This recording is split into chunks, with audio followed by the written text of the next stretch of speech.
Hey, welcome to another coding session. What's on the cards for today? So, just need to remember where I was at. So last time we added booleans. Cool. We also added a couple of new operators, equals and non-equals, that we can use with those booleans. And one thing we purposely left out because I thought it was going to take a bit of extra effort and we would need extra time for it was let's uncomment this maybe. So the ability to do something like this, 4 equals 4. And the reason I kind of left that out of scope for the last video was that this here is an integer, and I mean, let's say it's a 32-bit integer. So we have an expression that is the size of 32-bit integers, and now this equals equals is converting it to a boolean, which is 8 bits. Yeah, so from 4 bytes to 1 byte. So that change in size has some implications in the way we code expressions, and that's why I left it out for now. But I want to add that in. That's going to be the goal of this this session. So for starters, let's just see if we can get something like that to work. 4 equals 4. So we don't have any new tokens. Don't need to do tokenization. Parsing also, I think, is no different. Type checking and generation is where things are going to need to change. I think type checking especially. So if I go to my favorite starting point, it's getting quite big now. Type checking the primary. There's a lot going on in here now. And actually something I realized is that we actually already do this. We already do conversions within expressions that result in a different size.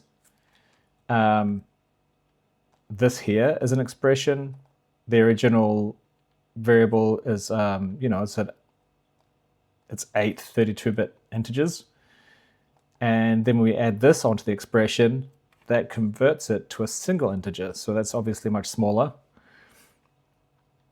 And also, when we do something like this expression takes a big array and converts it to 8 bytes because it converts it to a pointer, and pointers are 8 bytes. Yeah, because a pointer is a memory address.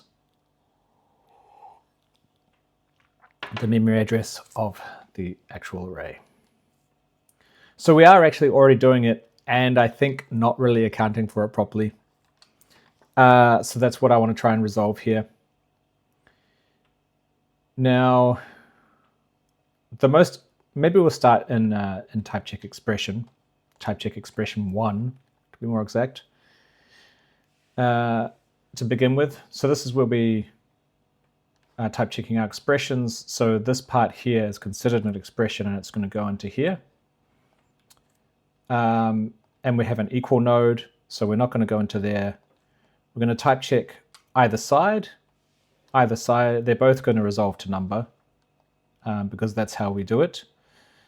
When we have a number literal, we just give that the type of number. And then at some point later on, we kind of infer the type from some other context.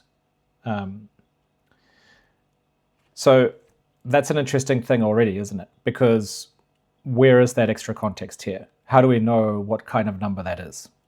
We don't. There's nothing to tell us. We're converting it to a bool, but before we convert it to a bool, we need to have some concrete type that we can use in the comparison. So this is already problem number 1. And so yeah, to follow on with this, we type check either side, we're going to get number. So then when we do our type coercion, I believe that will succeed. I believe it will succeed, and it will just the final data type will also be number.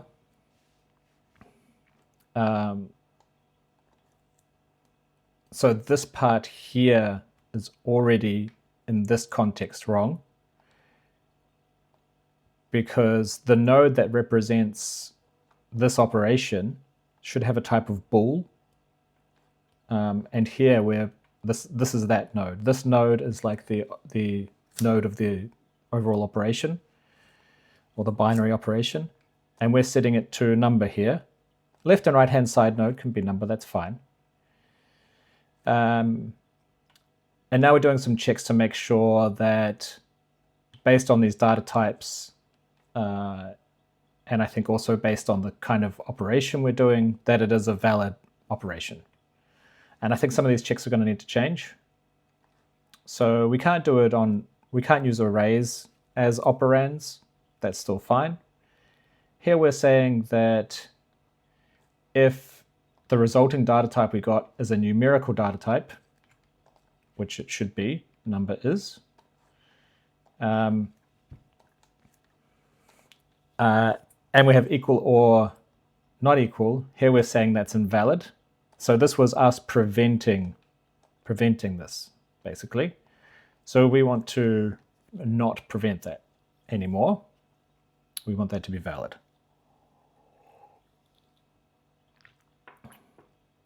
So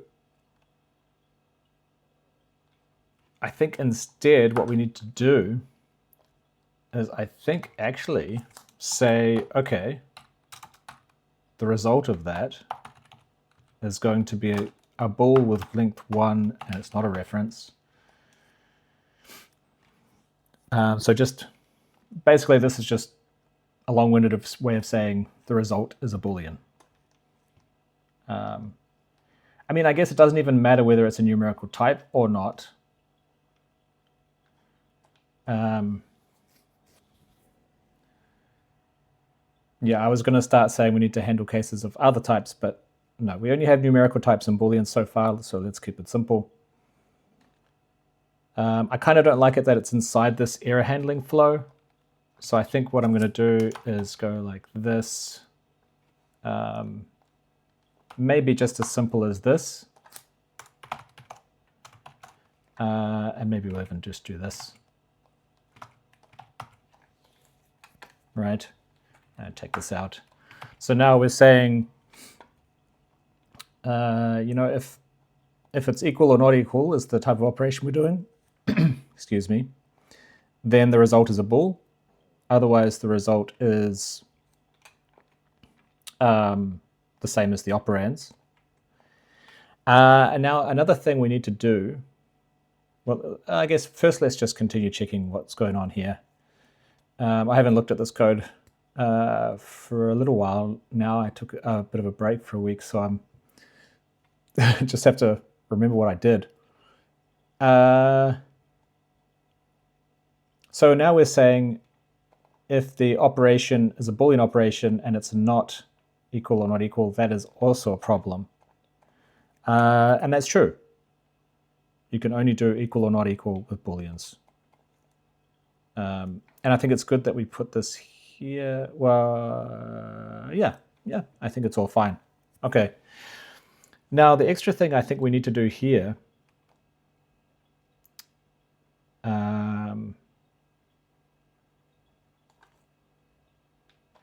is something like, if data type data type dot name, right? If the data type, well, I guess we need to do this before we. Oh no, because this is the node data type, and this is the result of coercion. So if the only information we had was number, I think what we need to do is filter that number down through the tree now. You know, we need to pass it down to these. Or if it was a more complex expression, like this, like if I did this, see, now this is a complex expression. It's going to be a bit of a tree with multiple nodes. And all of that we want to take on, we want to give it a concrete number, right? So that we can perform these operations, because the type of number is not enough. Not in our language. Maybe in some of them languages like JavaScript or Python or something. But here we want a real number. So I want to do something like a propagate data type.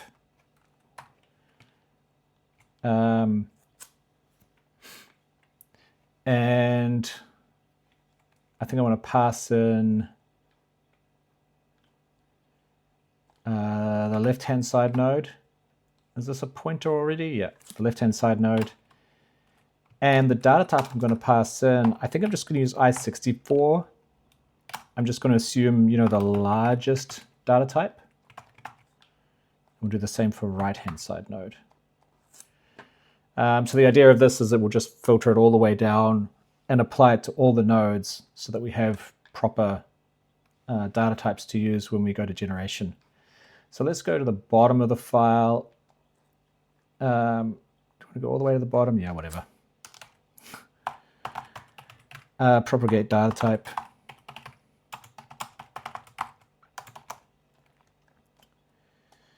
And we pass in a node, right, which is a pointer to an AST node, and a data type.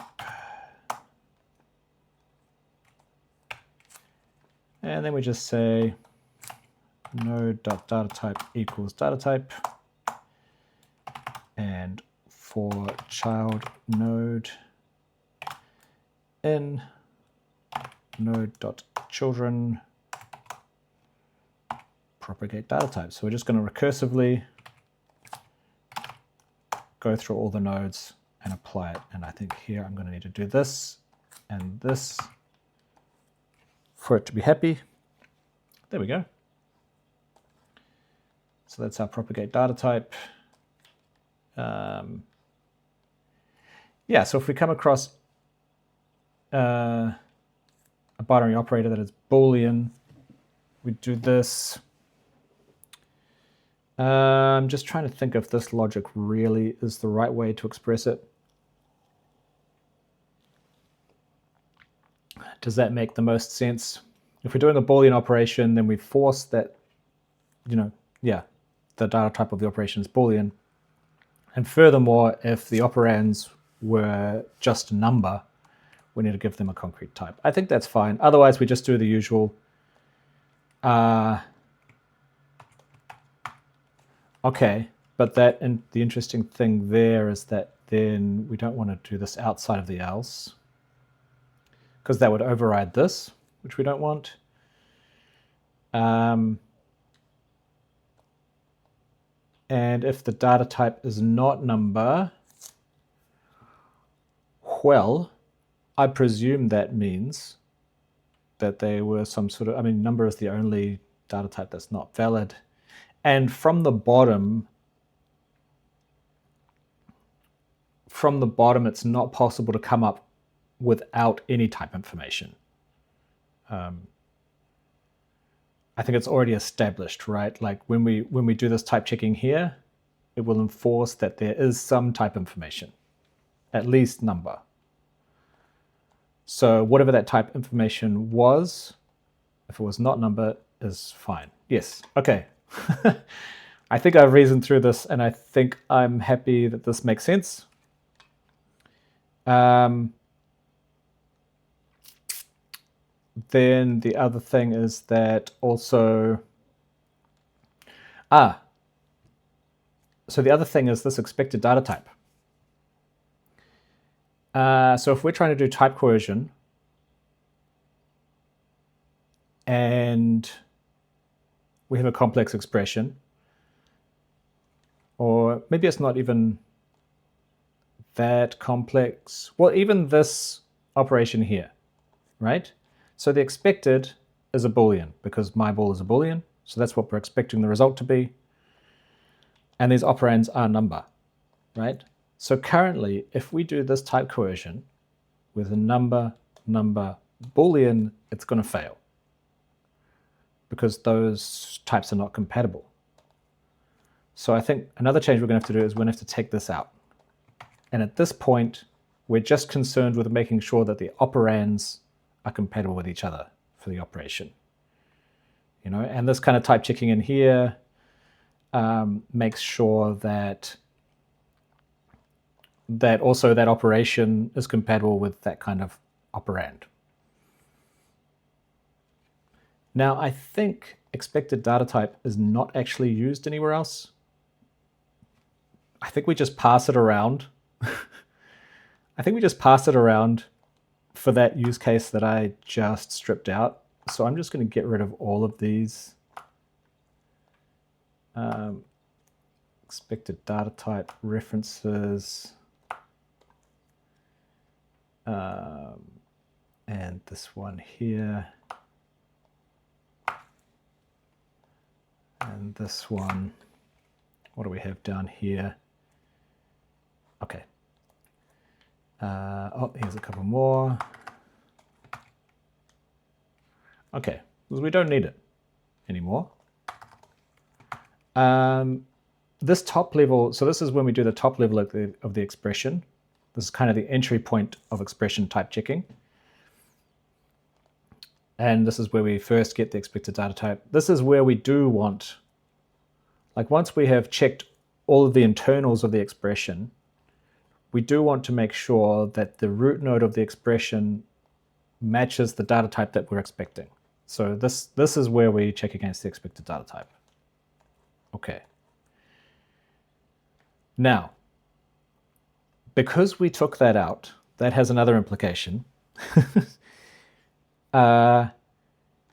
Because the reason that was in there before was because it allowed us to, if we only had, like in this example, we only had two number operands. I mean, you can think of it like up here, when we're like type checking this, and we get number and we get number, and we're like, what do we do? We check this one, and then we say, they should be I64s. We can't do that anymore. So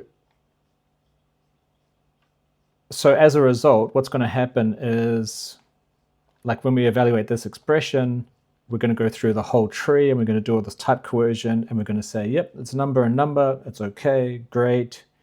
But then when we get to the top of the expression, this is going to be number and this is going to be like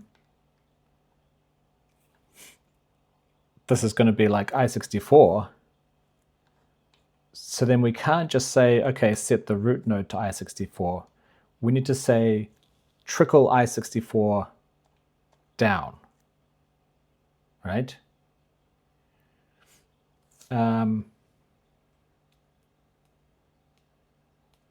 We can't go all the way down. Like in this instance, the top level would be bool, and we can't just send bool all the way down. I wonder if it's just, I'm really not sure about this, but what I'm going to say is that if the top level node of the expression was number, had the data type just of number. What are you clawing at, cat? Then we're going to propagate, because we need to supply something real. Yeah, this makes sense, because we need to, nominate something. We're just trying to fix up the fact that we don't have a proper data type. Otherwise, we're like, okay, it'll coerce to something good. Let's just set it. Yeah, and we still need that there, even though it gets set in here, because because we do need to take care of the case where we come in to the expression, we pass into there, and then we just do this, in which case this is not going to happen. I think that's all right. So basically what we're saying is, like, if we get to a point where we figure out that there's no type information, well, no, this, we can't just nominate. I think here we need to say data type, because it might be, the expected data type might be I32 or I8 or something. Yeah, so we need to do this. So we're just taking care of, there's two situations, this one here and this one down here. Those are the two situations where, because we took expected data type out of here, we need to supply some information going down the tree. Like before it was always bottom up, and now we're also doing some top down type inferencing. I don't know. So I'm pretty happy with that. I'm just trying to think, is there, I think that was all I was thinking of in type checking. I don't think we need to change anything else right now. Generation is where I was aware of another implication of this, this change, and I think it's actually a current bug. And this is to do with when we generate a call. And the reason is that currently we, as a result of a call, we are saying, okay, we have copied the destination, the result of this call to this memory address, which is relative to the stack pointer. But if you think of a scenario like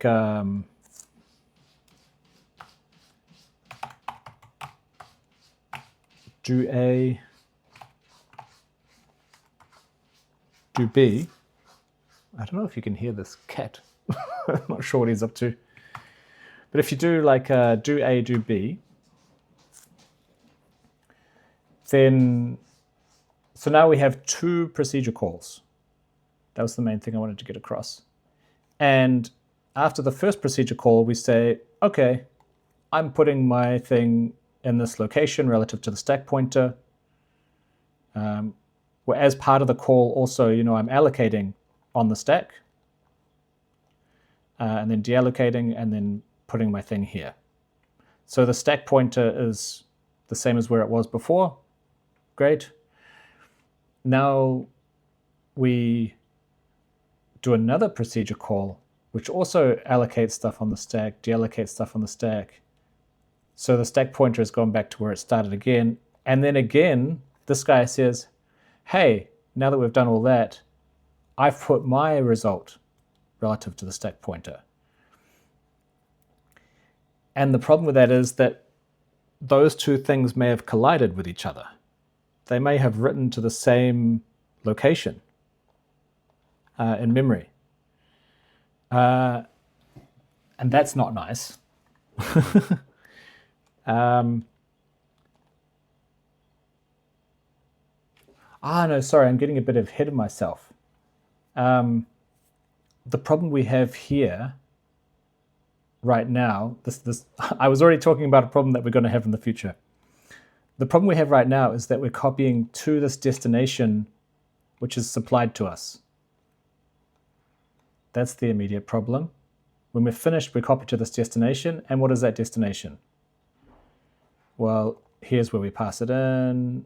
It comes from here in the primary. Okay, so this is where we do our primary. Okay, des gets passed in. Okay, and here's the entry point for expressions, and it gets passed into there. Okay. So, and then if we do like an assignment what gets passed into the expression?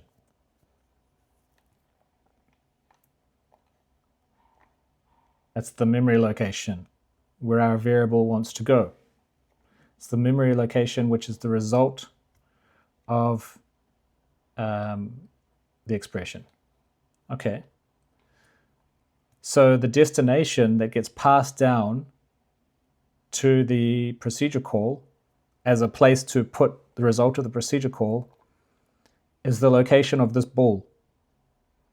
But if this procedure call returns, a 64-bit integer that takes up 8 bytes and a bool is 1 byte,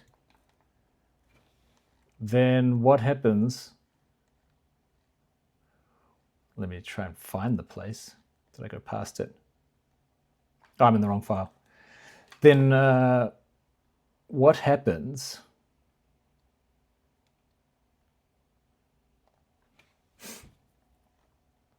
My God, here we go. Here we go. This is the generate call. What happens when we copy 8 bytes to a destination which is only supposed to store 1 byte? We're going to override a bunch of memory we weren't supposed to. It's just wrong. It just shouldn't happen. So I think this idea of passing this destination down to the call is wrong. We can't do that. And that's already an issue. I remember we did at one point, like when I first wrote this code, I tried to write it. I instinctively tried to write it like this. And it threw an error. And I was like, well, I don't know why that is. And I think the reason is because this procedure call was trying to put the result of it, which is an entire array, into the space for this return, which can only store, it's expecting a single 32-bit integer. If you're indexing, and so it's trying to put a whole array in the space of one integer, and it's not a good idea. So that's why this failed on us before. So what are we going to do about it? Well, I think the idea I'm going to do is not to pass destination in. So we get rid of this. And instead,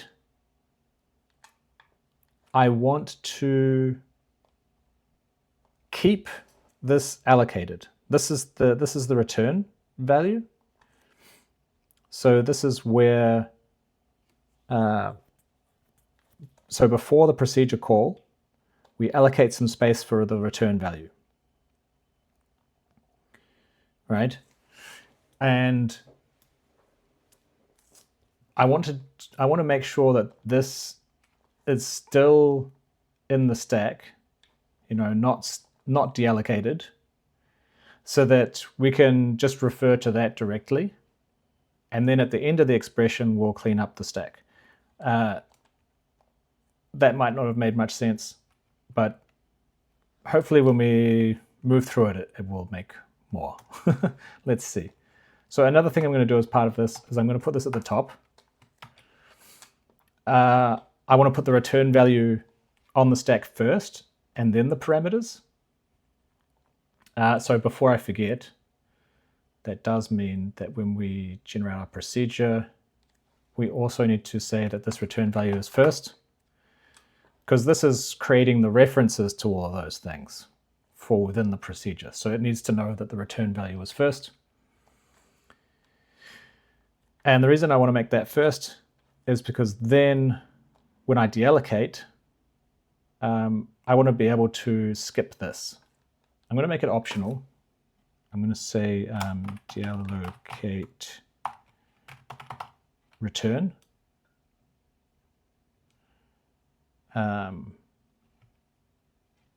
Return value.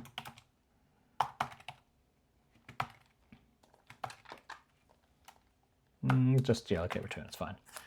So then I'll say if deallocate return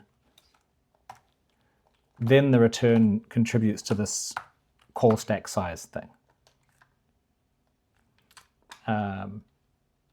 Because if we do not perform this, then down here after the call when we deallocate, this call stack size is just going to be the sum of these parameters. So it's going to deallocate the stack where all those parameters lived, but not where this lived, which means that when the second procedure call in our scenario comes along, it's again going to do this. It's going to allocate the return value, but it's going to allocate it after the previous one that we did. Then it's going to allocate the parameters, then it's going to deallocate just the parameters. So it means that all of our return values to multiple procedures within the expression, they all have their specific place on the stack where their return value resides. So then we can refer to them later and perform like binary operations or whatever it is we need to do. I'm hoping this is all making sense. I'm not sure. I feel like this is kind of complicated. I hope it makes sense. So this part here, I think we basically just don't need. I think we will return. Whoops. We'll return a location, right, to say where we put it. And this is where, like if I just say it's at the top of the stack, because now, see, we allocated the return value on the stack, then we allocated the parameters. Now we deallocated the parameters, which means that the return value is at the top of the stack. So we return the top of the stack. This is where I was getting confused before, but this is where this kicks in, okay? Because this memory problem kicks in. Because now those two procedures are both going to advertise, hey, I put my return value at the top of the stack, but they can't both be right. One of them was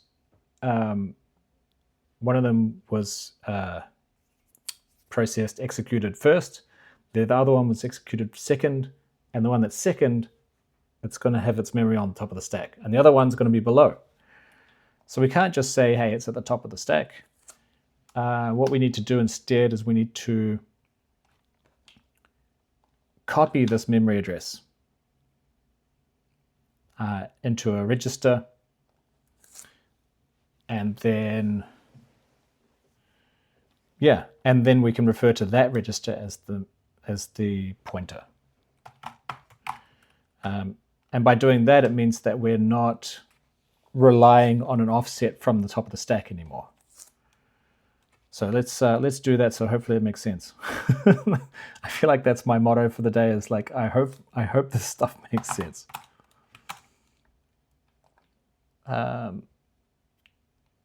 So we're going to copy from the top of the stack, the value that's at the top of the stack. We're going to put it in a register, and I think because we don't want to conflict with registers used for division, because division uses specific registers, we don't want to conflict with numbered registers, which our expressions use. I think I'm going to use BX as the register, just because it happens to be just a register that we're not really using. That's the only reason, really. And the amount we want to copy is the return byte size. No, sorry, 8. 8. Because RSP, so sorry, if we copy the memory that RSP is pointing to, I'm wondering if we actually need to do this.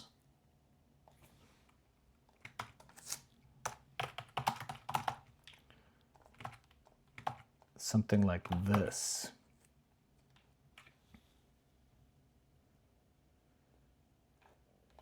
and the size is 8. Yeah, because it's the value in RSP, which is a memory address, we want to copy to this register. So now this register is holding the current stack pointer. Great. But then, oh no, we have these convenience things now, don't we? So now we want to say,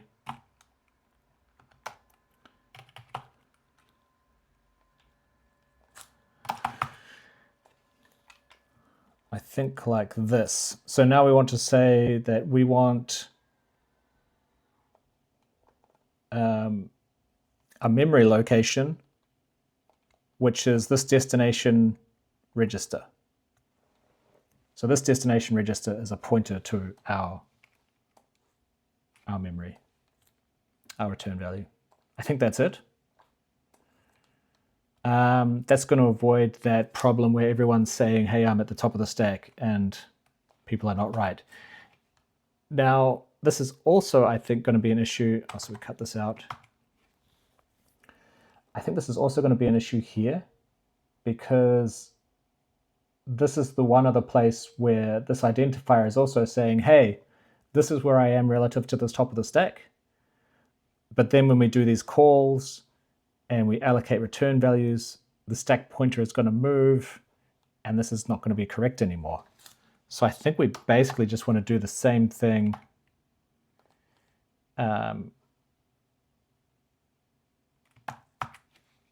like that. Yeah. Wait a minute. If we use BX in both of these places, oh, why am I not using the register num? I think I should be passing the register num down here and just using that, right? In an expression, this is the register that we nominate. So this is also valid up here. Yeah, why was I don't know why I was thinking I needed to use some special register. There, so we take a copy of the current stack pointer. And because I just added register num, we need to do that. Now I have a feeling that this destination was only used there. You know, if I take this out of here,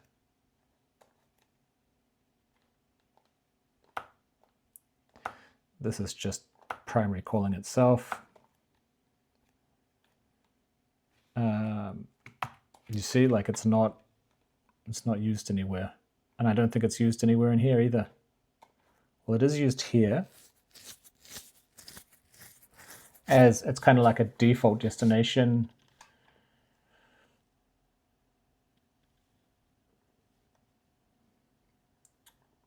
So, but I think that's also not going to be valid for the same reasons. That could be the wrong size for the operation. So I'm going to take that out. I'm going to leave it in here. We're still going to have this final copy that goes to the destination to make sure we put it in the destination, but I'm not going to have it in here.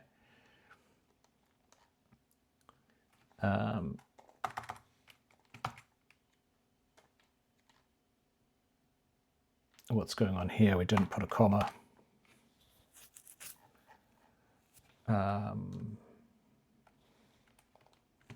We should be returning. Generate call. And we want to say true. No, I think we want to say false. We don't want to deallocate the return in this case.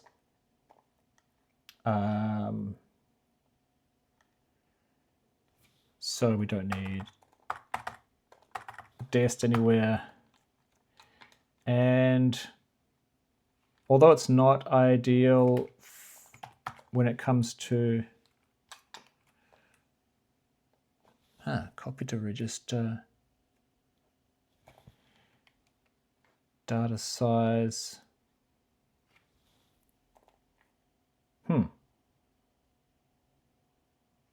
Okay, so another thing that's just come up is the data size, the resulting data size could be different to the left-hand side, to an operand data size. I guess we have to move these down here.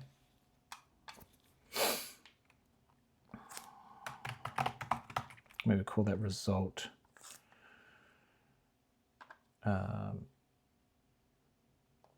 Maybe I'll call that result as well to be kind of consistent.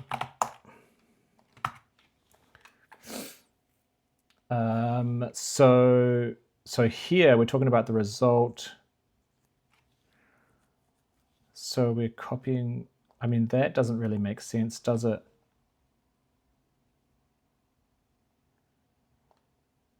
I don't think.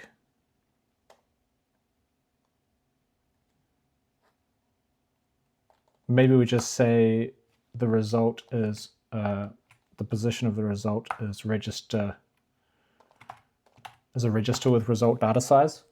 We just nominate a place to put it. Yeah, I think that's what we need. And we need to make sure that we're using, because this here is making sure that the left-hand side is in a register. So we need to make sure that we use the correct data size for that.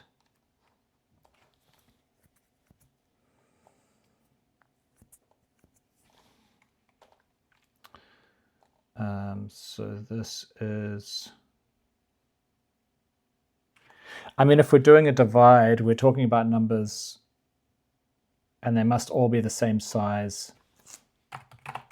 So I'm just going to use result data size everywhere. They should all be this. If they're not all the same, then there's a problem. It's the only case where these two are different is if the operands are some sort of number and the result is a Boolean.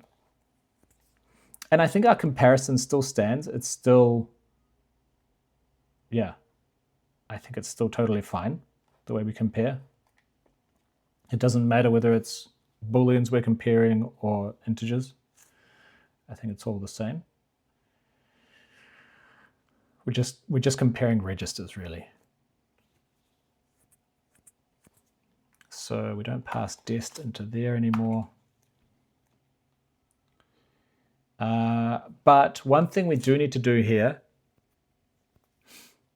things are definitely getting more complicated in our expressions. Because we changed our call so that we are not deallocating these, we need to make sure they get deallocated at some point, right? Otherwise, they're just going to take up stack space, which we don't want. So I think when we're totally finished with the expression, that's when we perform the deallocation. And the way I want to achieve that is to copy the context, basically. And it needs to be inline, so it still has access to all the same parameters and things, variables and things. Oh, we don't need to. Do we need to do the opposite? We need to dereference it. So we'll pass this one in, the address of it, and use that there. And then after everything is done, so I think it needs to be after the copy.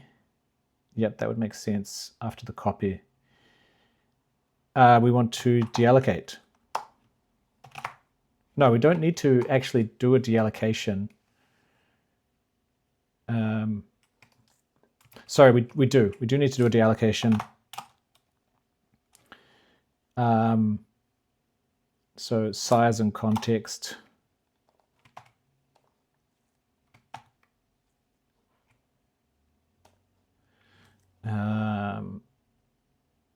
Is it address of context, I think. And the size, it's just like, it's kind of like a scope. So where's our scope? Here it is. This is our scope deallocation. So we need to do, yeah, basically the same as this. It's kind of like we're finishing a scope. So I'm just going to say close expression. But instead of that, we say it's an expression context. And this is the expression stack size. So basically we've said, okay, after that expression, how much stuff have we allocated and not cleaned up? That will be the result of this. If there was something that was not cleaned up, then we cleaned it up. So we cleaned up after ourselves. And now I think finally the last thing is to go into here. We need to give a register number 8 and say true. Yeah. That's why I have this Boolean here for deallocate return, because in this case, oh, where were we? Here. In this case, we don't need the return value. We're not assigning it to anything. If the whole statement is just a call, then it means we're not using the return statement, the return value. So we just discard it. Okay. I really hope that all makes sense, and I really hope that all works. Okay. Do A and do B. This was stuff that I just made up. They don't exist. So I think I might keep that actually, because I'm very curious about that. But actually what I wanted was like 4 equals 4. And we get unsupported register size. So let's check why that would be. Where have we got unsupported register size? Was that unsupported? No, it's operation size. So it's when we try to create a register of some sort. Probably somewhere where I was creating a register that should just hold a pointer, I've passed in like the size of a whole array or something. I reckon that's what it's going to be.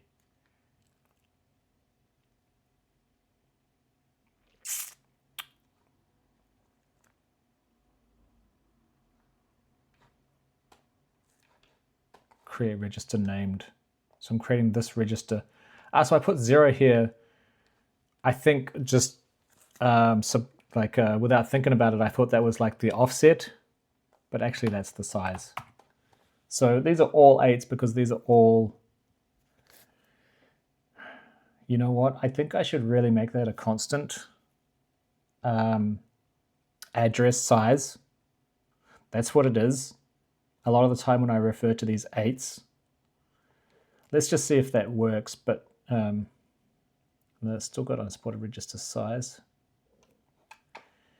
Where is that? That's here. I've done this. Oh yeah, because I copy pasted. So that's exactly the same thing. This is where it should be 0. You know, it's the memory. But actually I feel now I'm starting to wonder. Oh no, yeah, here I use variable position. That's why that looks different. Wicked.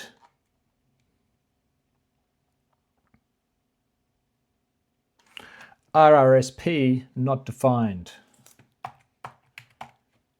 So I don't use RRSP.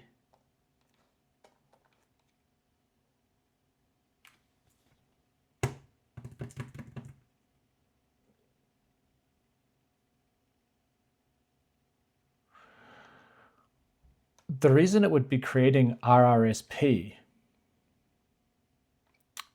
is, you know, like where it concatenates R onto it. Or here. Yeah, when we create a register numbered or a register named, we're going to add R.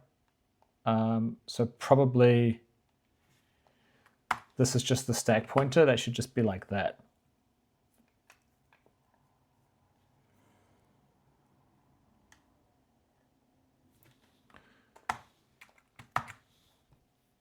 Yeah.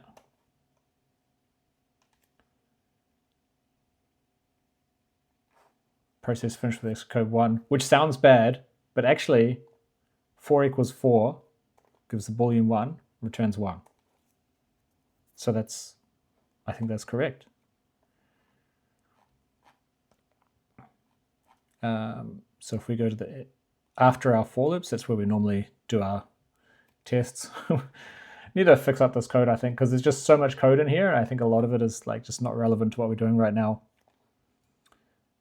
So we allocate a byte on the stack. That's this guy. We assign 4 to R8. We compare that with another 4. And then we set R8B depending on whether they're equal or not. So this has become our Boolean value, and then we move our Boolean value to the top of the stack. So that's this, and that feels totally right, and then we return it. So if I say 4 not equal 4, I should get return code 0. Yep. Cool. Okay.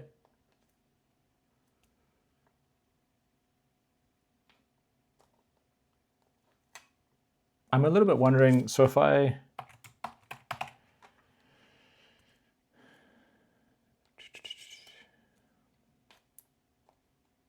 yeah, so normally when we refer to RSP, we're referring to it as a memory location. But here, because we're referring to it as a register, that's why we can't put the R on the front. Otherwise it gets confused. That's right, I wanted to set this to be a constant. So let's just chuck it up here somewhere like memory size. I think that might be constant.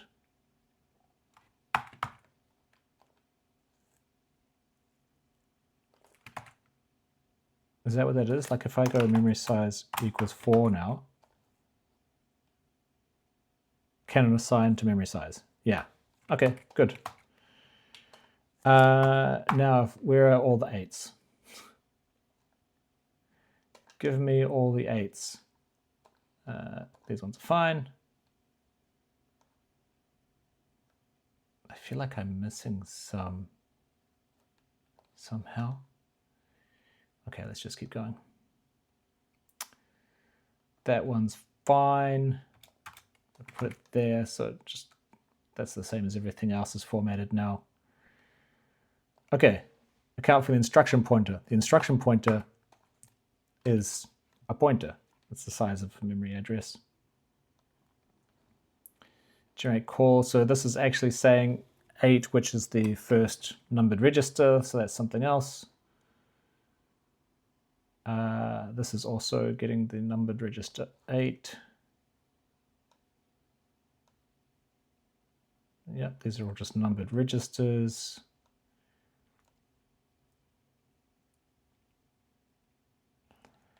This is dereferencing.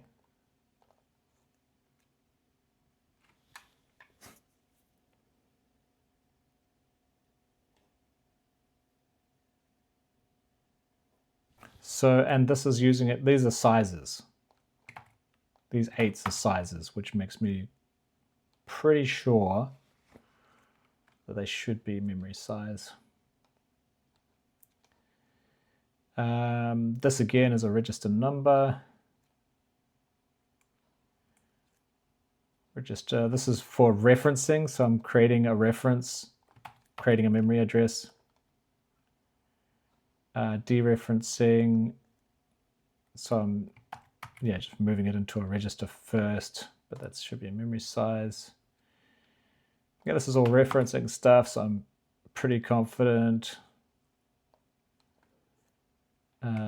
This again is all memory size. Might be something to extract later on, this kind of pattern. I did think about like a reference dereference type pattern to extract. Let's see, maybe that makes sense in the future. That 8 is all good, that 8 is all good. Yep, that's nothing to do with it. If it is a reference, then the size is a memory size. Yep. Okay, nice. All right. I think that's pretty cool. We did skip over the grammar step, and I think there is... do we still only have these operators in here? We should have equals, equals, and not equals, right? And then, did we change anything else though? I don't think so. We don't have equals and not equals anywhere else, right? No. So I think we need to add that in here. And while we're at it, actually, I want to add even more operators. More operators. I want greater than and less than. I want to be able to say 4 is less than 4. So let's add that all to our grammar at once. And we'll add some code to support those, which shouldn't be too hard to do now, adding all those extra ones. So let's go boom, boom. So let's go equals, equals, not equals, less than. What were the... I saw them in here. Maybe if I go back, it's better. Here we go. Greater than, less than, greater than, yeah, less than, greater than, less than equal, greater than equal. That's what I want. So it's less than, greater than, less than equal, greater than equal. Did I just, yeah. I think I just got rid of plus and minus.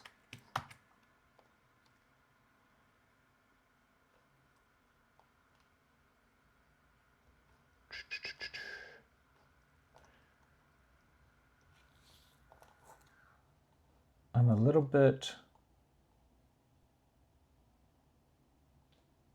So these were plus minus before. Okay. I didn't want to mess with my ordering. For no particular reason. I'm just picky about that stuff. So now we have a whole lot more operators. Cool. So tokenization. We need to add some extra operators. So I guess they're like angle brackets. Let's call them angle brackets.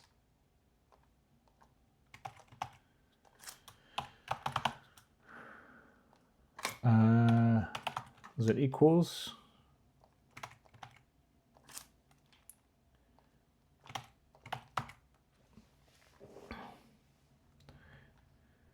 Opening equals, closing equals. So if these are our 4 new operators basically. So let's go down to like, I guess where we do our brackets. Where do we do our brackets? Here we go.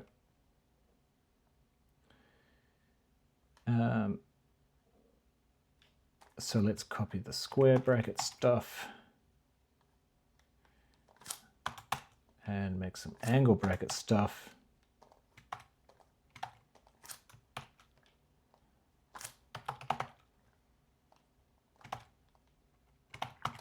But then we also want to follow this pattern. Where is it? This kind of pattern. I really do want to clean this stuff up. Let's see. We're approaching an hour now. Maybe if I'm feeling like it, we might tidy this up more. Oh,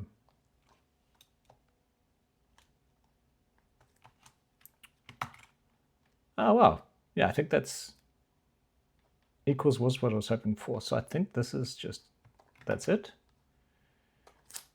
And we do the same for less than. So this will be less than, and that's opening. Okay. I think that's added our tokens. I mean, what happens? Invalid token when we're parsing a statement.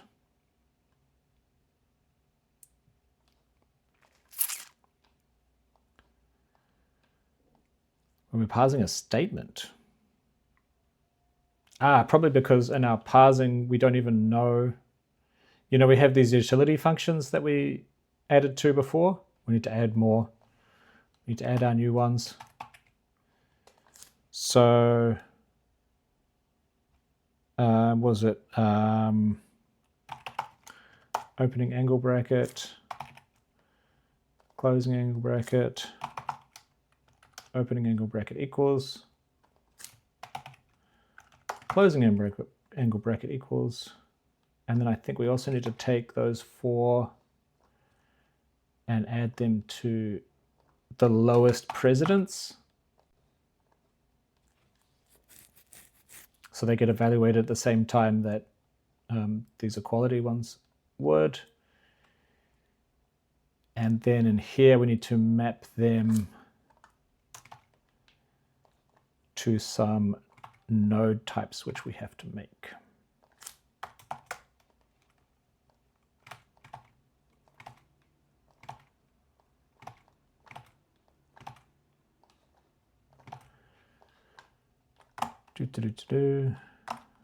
Indenting is all crazy.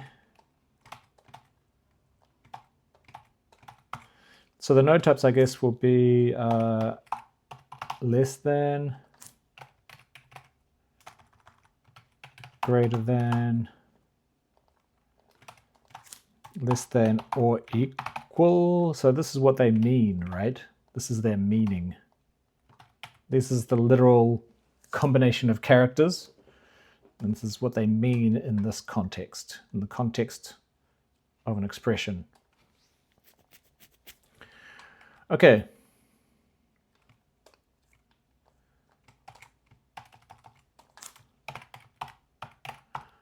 Whoops.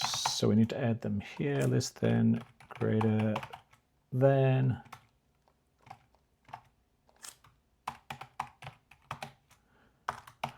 Or equal. Okay, so now parsing should be successful. Well, that's not nice.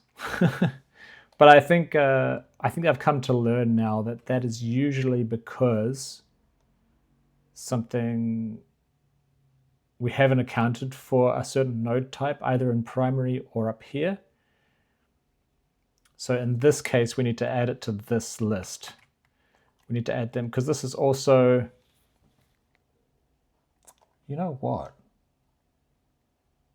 It's basically, it's like this, isn't it? It's like this for nodes. Huh. Yeah, maybe we'll extract that to a function at some point. But I'm feeling too lazy to do it right now. So we're equal, not equal. Less than, great. Fine, don't autocomplete. I don't care. Or equal.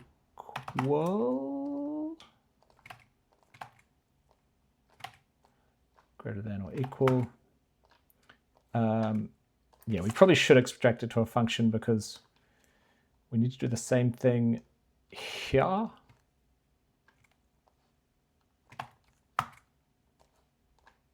Make sure that the expression is generated in the same way.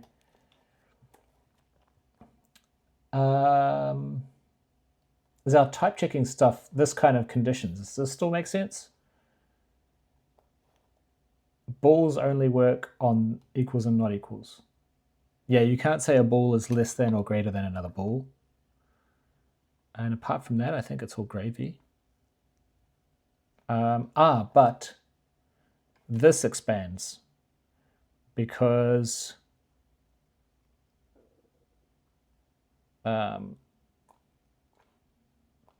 these also, these kinds of operators will also convert the result to a Boolean. Right? If you say something is less than another thing, I think we need equals here, right? Equals and or.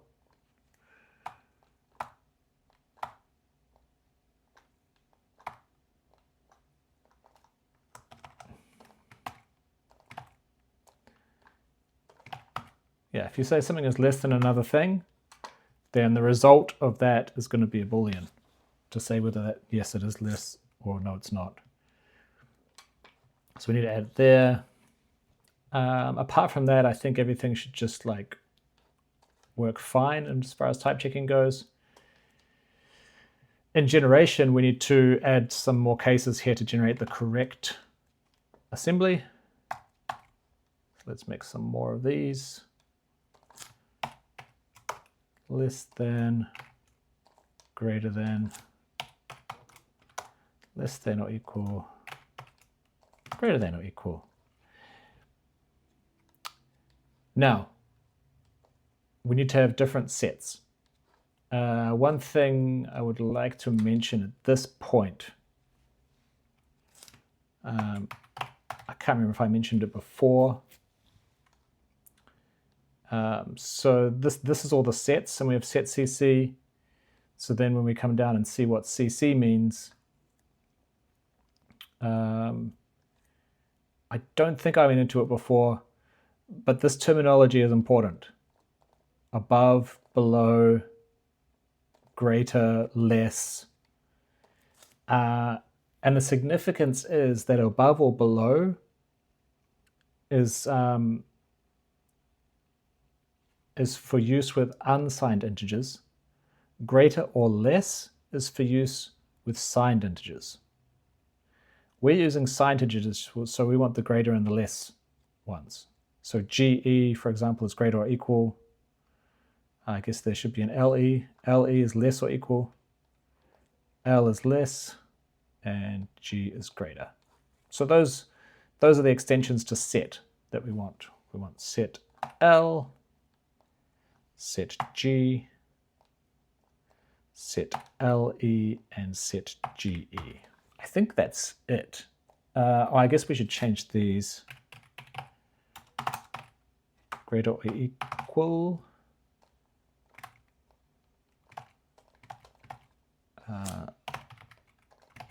Less or equal. Let's put less than, greater than, because I think when it comes to like this label or this comment, it's nicer to have the than, so we'll be consistent. There. So that's the assembly for it. So 4 is less than 4. Not true. 0. 3 is less than 4. True. 5 is less than 4. False. 4 is less than or equal to 4. True. 5 is less than or equal to 4. Should be false. 3 should be true. Cool. Now one extra thing. Yeah, I think there's just one more thing, and then I think we're done. But one nice thing this allows us to do is, I think it's in type checking we need to start, is our ifs and our fors are expecting I64s in their conditions. And the reason we did that was because we did not have a Boolean type at the time. So now we're going to say that they want Booleans. I want a Boolean.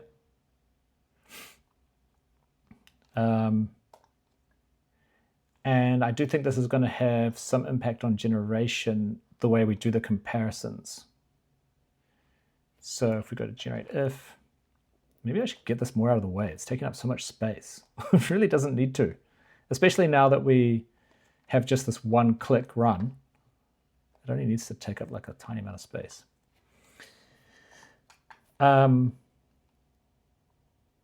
Yeah, so this needs to change, I think.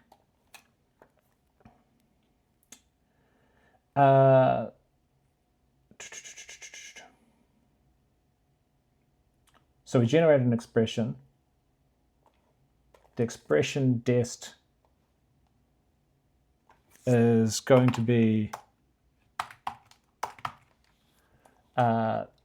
this register, which is going to be of size memory size now.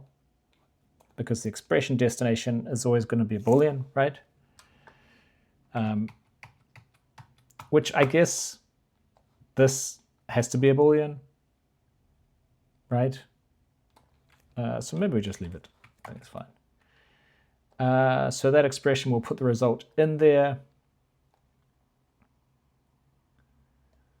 So now we have true or false in this register, right? So maybe JZ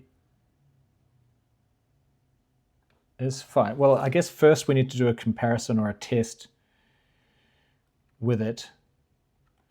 So maybe if we do compare with 0.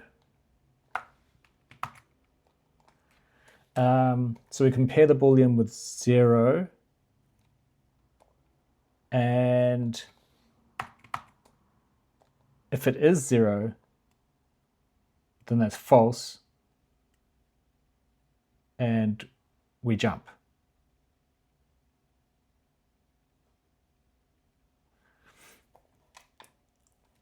Yeah, I think that's right. So this is our Boolean, it's going to be 0 or 1. If it's 0, and we've compared it with 0, so if it's false, then this will evaluate, this jump will occur, this jump if equal, because the 0 Boolean and the 0 are equal. This jump will occur and we will skip. If it's any other value, which is kind of one way to think about Booleans, you can sort of say like 0 is false and everything else is true, then it won't skip. I think that's fine. So it's just this really, it's just changing to this, which means we don't need this second thing here. Oh, and the jump needs to be JE. Do we use the same? Yeah, we use the same expression, dest. That's fine. And then we need to do the same thing in here, I believe. So yeah, we just take this out, compare with 0, and jump if equal.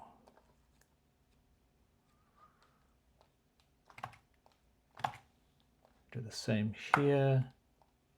I think that's it. I think that's going to work for our if else's. We get a bunch. Oh, that's why I went like that's why that was so huge. Probably because I was looking at errors. So now, of course, there's a lot of places where we were using I64s because that's what our program was expecting. But now, see like this. So I guess what we're saying here is actually, is it not 0? Because 0 was false. So if it's not 0, then it's true. Let's do that. I think we can just put that in. So that's, I guess we can just say false.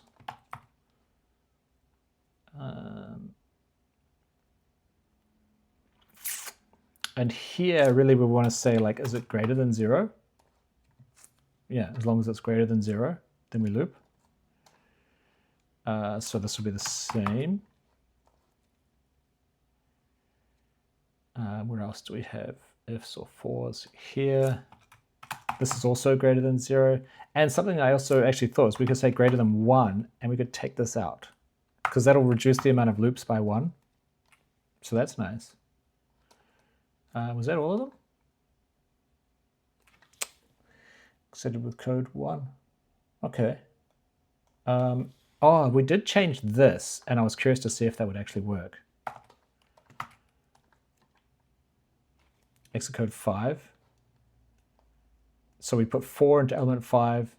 Then we also copied 4 into element 3.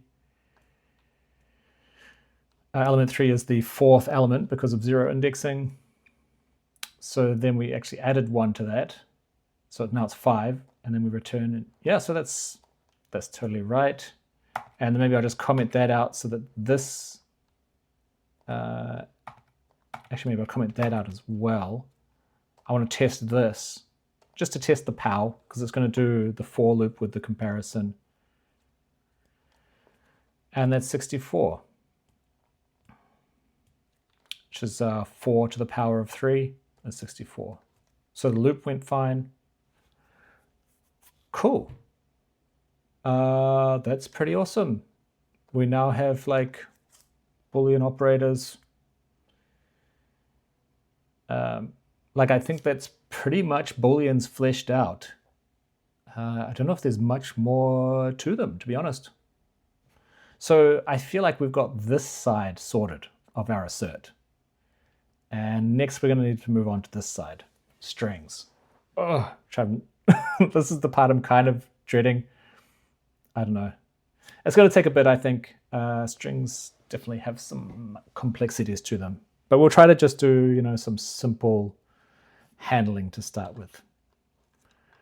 All right. That was nice. I'm pretty happy with how that went. Thanks for stopping by. Yeah, have a good one. See you next time. Ciao for now.